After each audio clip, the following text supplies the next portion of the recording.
దేవుడు మనల్ని ఏర్పరచుకున్నాడు.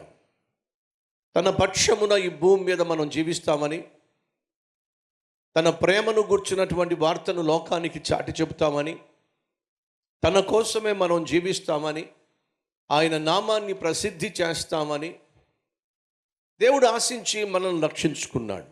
తన బిడ్డలుగా మనల్ని ఎన్నుకున్నాడు. మనకంటూ ఒక బాధ్యత ఉంది.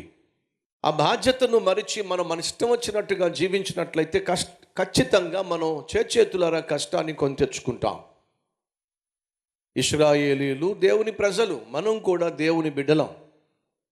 తెలిసి తప్పులు చేసినా, తెలిసి దేవునికి వ్యతిరేకంగా జీవించినా ఖచ్చితంగా దానికి మూల్యము చెల్లించక తప్పదు. ఈ వాస్తవాన్ని దయచేసి ఒక్కరు మర్చిపోకండి.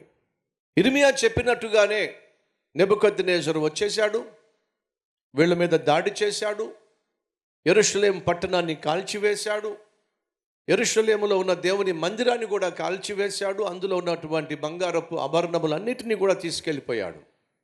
ఆ సందర్భంలోనే దానియేలు, షద్రకు, మెషకు, అబేద్నెగో, యెహెజ్కేలు వీళ్ళందరూ కూడా బబులోను సామ్రాజ్యానికి బానిసలుగా కొనిపోబడ్డారు. ఆ తరువాత నెబుకద్నెజరు కాలం చెల్లాడు. వాళ్ళ అబ్బాయి వచ్చాడు, పిచ్చి వేషాలు వేస్తున్నప్పుడు దేవుడు అతన్ని శిక్షించాడు. ఫలితంగా వీళ్ళు అనగా బబులోను